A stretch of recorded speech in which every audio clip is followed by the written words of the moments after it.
From the minute your film walks in the room, it's due, cause this is the place where you go. If your film was crap and made no sense, you won't sit on the fence, he's getting burnt in his show. It's cinematic venom, it's cinematic venom, it's cinematic venom, it's cinematic venom.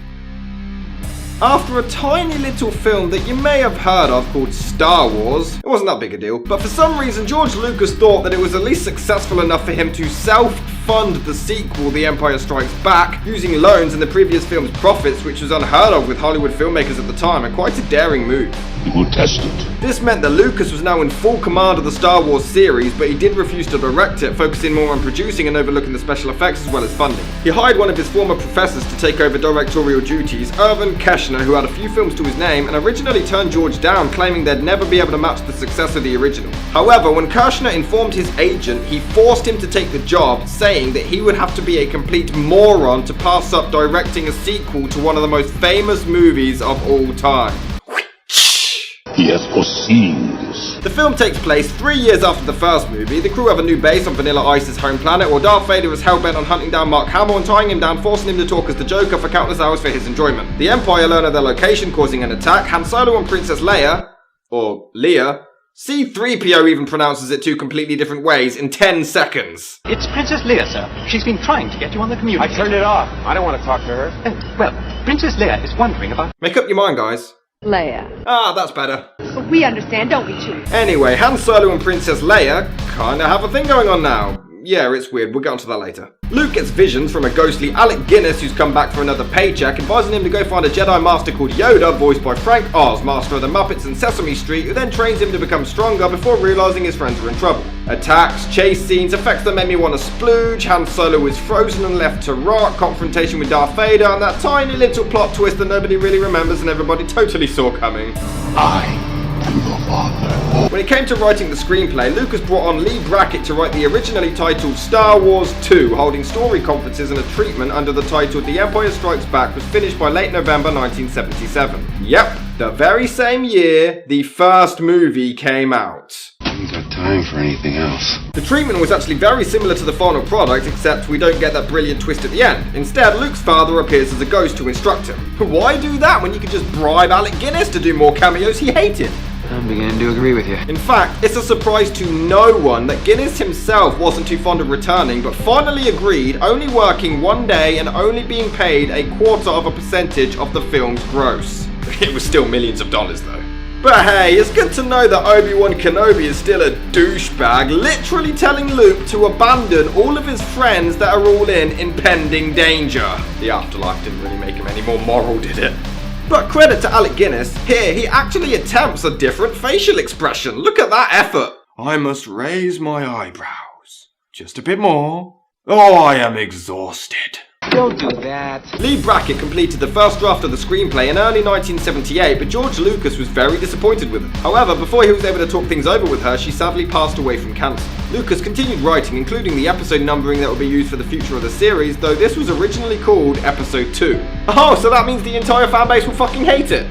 We'll never get it out now. Allegedly, Lucas's disappointment with Brackett's first draft made him indecisive in the direction to take the story. He soon inserted the most famous plot twist in movie history, and George confessed this was a script he really enjoyed to write, as opposed to previous screenplays where he struggled, and he finished up 2 more drafts by April of 1978. He also aimed to take this film in a more dark and sinister direction, including Han Solo's imprisonment and unseen fate at the end.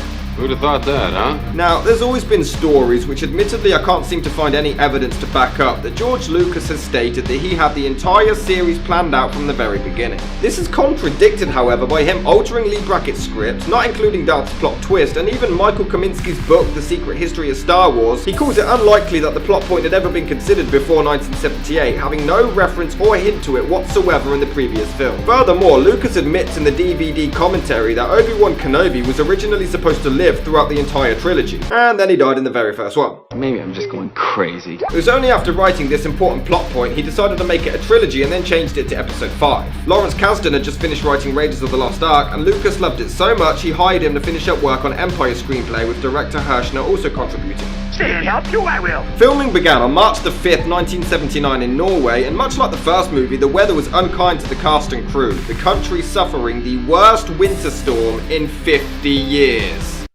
I'm starting to think that these films are a little cursed. As previously explained in my review of Star Wars Episode 4 A New Hope, you should go and check it out, it's pretty awesome, Mark Hamill suffered a car accident between films, scarring his face. There's a scene in this one where he gets attacked and it was rumoured that it was put in just to explain the transition to his mush. See what I did there? Mush. Snow. Shut up! Lucas denied these claims, however, but admitted that it certainly did help the situation. On March the 13th, 1979, filming returned to Elstree Studios in London using a total of over 60 sets, double the amount in the previous picture. Just a few months beforehand, during filming of Stanley Kubrick's The Shining, a fire broke out in the same studio, forcing them to increase the budget to $22 million, and then by July that same year, a further $3 million was added, finally wrapping up shooting in September 1979. Ironic about Stephen King though, considering he visited the set frequently and did admit that it inspired a lot of his later work. To the point he even named a character in It after the director, Irving Kershner. Do you trust him? No. Like before, Lucas allowed his actors to improvise where they felt necessary. Most famous is originally Leia confesses her love to Han and he just reciprocated the feelings. Another line considered was, just remember that Leia because I'll be back. Because, you know, Terminator also ripped a lot of stuff off from this film, so why not give them another line they could have stole? This was a bit weary because Harrison Ford wasn't sure he even wanted to come back for a third film to begin with, hence this unknown outcome at the end. Ford wanted his character to be killed off, but Lucas insisted on the cliffhanger that Terminator 2 ripped off many years later in case he changed his mind. But anyway, sidetracked. Harrison Ford also felt like these weren't anything that his character would realistically say and changed it to the much better response. I love you. I know. He also kept the famous twist secret as possible during filming. So much so, the actor of Darth Vader, David Prowse, again being redubbed by James L. Jones later, spoke a different line on set. Obi-Wan destroyed your father. And it was even done so secretly, Mark Hamill himself did not even know until the cameras were all set up for his close-up shot. That's how you surprise a motherfucker. Well, that was a long time ago. I'm sure he's forgotten about that. But because David Prowse has to bitch about everything it seems, he was furious at George Lucas, isn't he always? For not informing him of the twist beforehand, saying that his acting and body language would have been completely different if he had known the actual line. Unfortunately, however, the secret wasn't 100% covered as the novelization released a month before the film didn't even try to hide the twist. You almost had it perfect, guys. Almost. But come on, who reads anyway? James L. Jones, who even said the damn line, refused to believe this as a genuine plot point, convinced Darth Vader was lying to Luke until he saw the third movie. I want proof, not leads. The movie wasn't without controversy though. These films used a very odd technique at the time of having the credits appear only at the end of the picture. It wasn't an issue for the first film because Lucas matched the company name, but here it was his own production. His name was at the start, but the director, writers and crew were all at the end. The Writers and Directors Guilds of America actually fined Lucas over $250,000 and tried to pull the film out of theatres worldwide, and furthermore tried to sue the director himself as well. Amazingly, George simply paid all of the fines himself, but then left the Directors and Writers Guild and the Motion Picture Association out of protest. We have a new enemy. Because of the increase in budget, The Empire Strikes Back was at the time one of the most expensive films ever made, and Lucas's bank threatened to pull his loan, forcing him to approach 20th Century Fox, securing a deal for them to cover the loan with him paying them more money. Once the movie came out and was totally not a big financial success, the studio weren't too pleased with the generous deal they had signed, causing the president, Alan Ladd Jr. to quit. The movie premiered on May the 17th, 1980 in Washington, D.C. and was not a big deal at all, only making a poxy $10,840,307 in its opening weekend.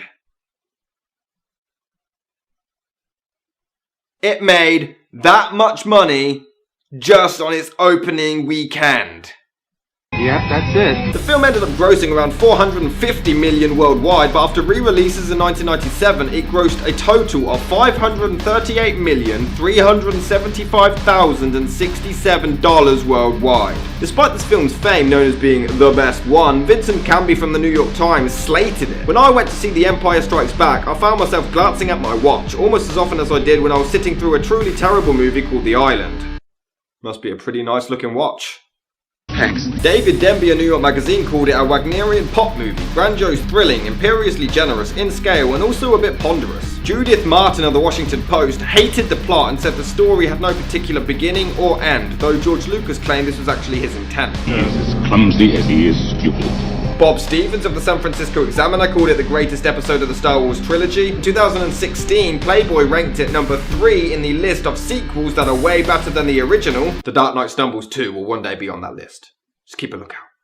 hope you know what you're doing. Roger Ebert called it the strongest and most thought-provoking film of the original trilogy. Chuck Klosterman claimed movies like Easy Rider and Saturday Night Fever painted living portraits for generations they represented in the present tense. The Empire Strikes Back might be the only example of a movie that set the social aesthetic for a generation coming in the future. Don't get all mushy on me. Compared to the original film, this one only won a single Academy Award for Best Sound Mixing, though it was also nominated for Best Original Score and Best Production Design. John Williams again won a BAFTA for his work, as well as being nominated for a Grammy and a Golden Globe for the second film in a row. The movie also being nominated for Best Sound and Best Production Design. The picture won 4 Saturn Awards for Best Actor, Best Director, Best Special Effects and Best Science Fiction Film, a Hugo Award for Best Dramatic Presentation, and the Golden Screen Award in Germany. Do you owe me, Junior? Lucas actually spent thousands of dollars on advertising campaigns to try to get Frank Oz's performance as Yoda an Oscar nomination for Best Supporting Actor. He was declined because apparently a puppeteer does not count as an actor. Oh, but this does! This planet sucks. I know what you mean. The American Film Institute listed Darth Vader as the 3rd greatest villain of all time. Wizard Magazine selected its ending as the single greatest cliffhanger ever. Total Film voted it the 8th best picture in history. And in 2014, Empire hosted a poll for the 301 greatest movies of all time voted by fans. Empire Strikes Back was voted as the single greatest film ever created. Most impressive. Much like the first movie, a novelization of the film was soon made by Del Rey Books, released on April the 12th, 1980, and a Marvel Comics adaptation was soon printed as well. The movie was even adapted for a children's book and record set. In 1982, there was a video game for the Atari 2600. In 1985, an arcade game, which was then converted in 1988 to several other systems. In 1992, an NES game, and then a Game Boy version that same year. And in 1993, the Super Nintendo released Super Star Wars: The Empire Strikes Back. Because in the 90s, if you add Super to the beginning of any title, it automatically made it cooler. Of course I'd look better. On February the 14th, 1983, a radio play of the story was broadcast featuring some of the original actors reprising their roles, and around 750,000 people tuned in to listen. And yet I can't get 100 people to listen to my music. There's a link in the description. Just go check it out. It's not much to ask for. It's a few minutes of your time. It's only my life in music form.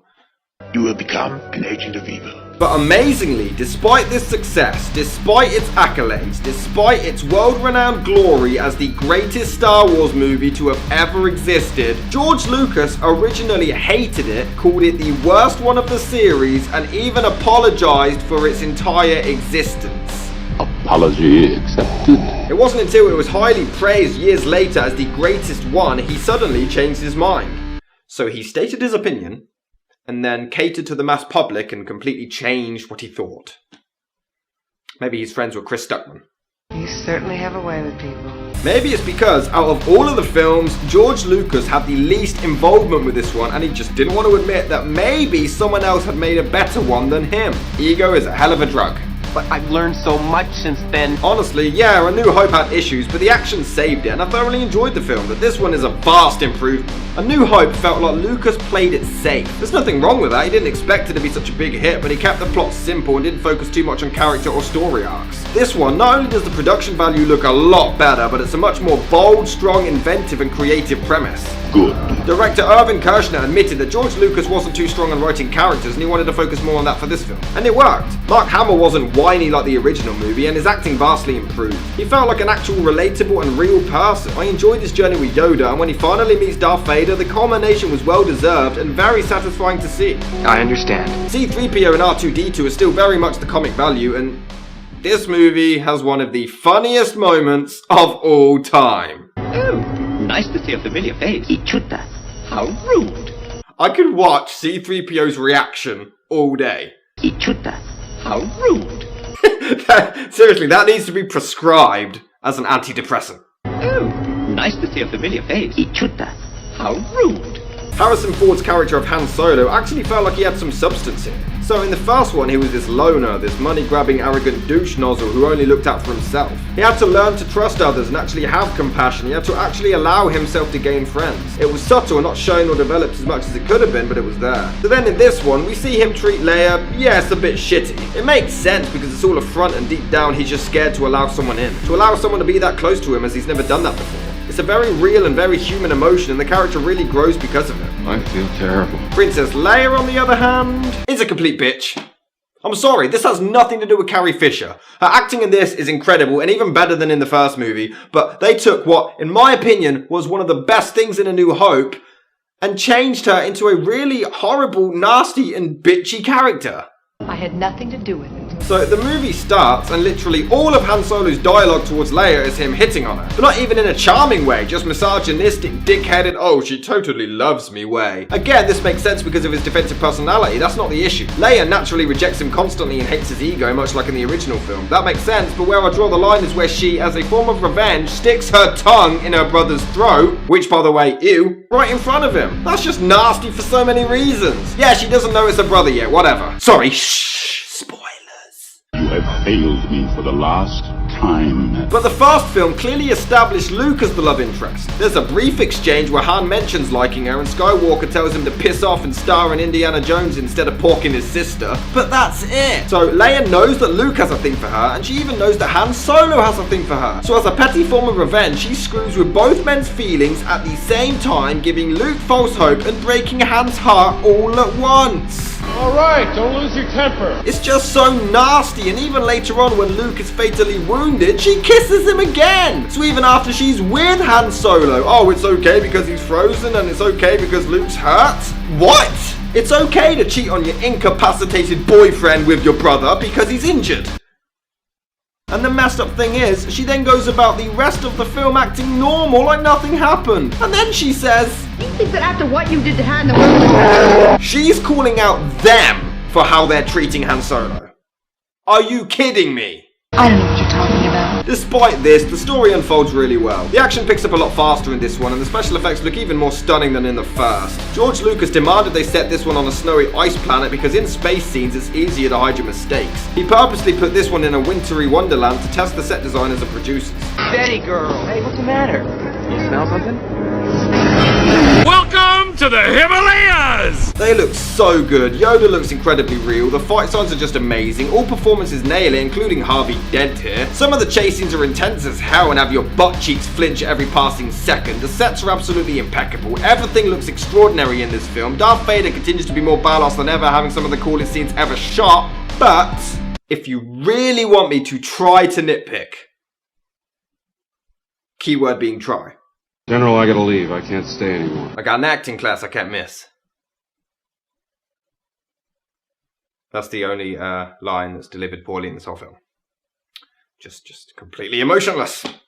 So I must admit, it does seem quite forced, the love story between Han and Leia. I mean, bear in mind all the events in the first film, and then this is at the 6-minute mark. Come on.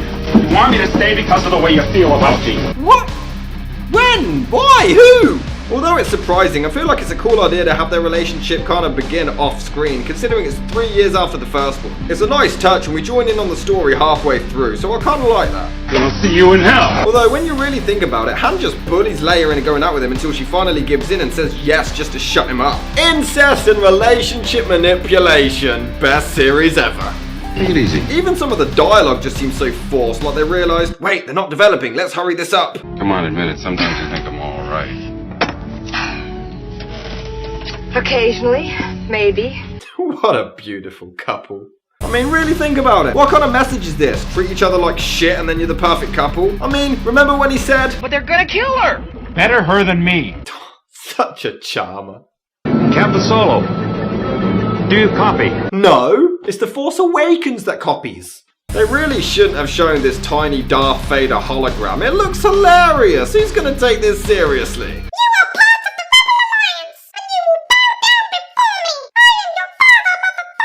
How exactly are they missing this ship? It's bigger than George Lucas's ego. So, yeah, they have oxygen masks, but you're in space. You would freeze to death. And yeah, what about gravity? I don't know if you know this, Georgie boy, but there's no gravity in space. Space, isn't George Lucas's strong point. Ironically. Come with me. And you'll be in a world of pure imagination. When we finally see Luke and Darth Vader face off, I feel like it's a little underwhelming, like... Obi-Wan has taught you well. Never mind.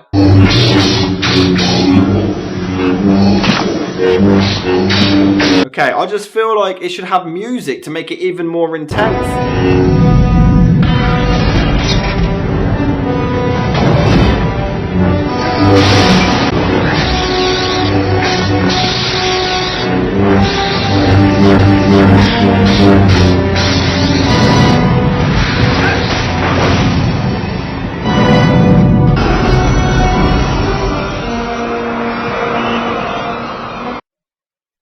Yes! This movie just delivered one of the greatest third acts of all time. The action is insane, the effects, the sheer storytelling, all combined makes this just pure gold, and I cannot credit this sequence enough. Most issues of this movie are nitpicks. The only one that was a really major problem was Leia, but it's nowhere near enough to bring down this entire masterpiece of a film. Honestly, it's easily one of the greatest sequels ever made. And we're only just getting started.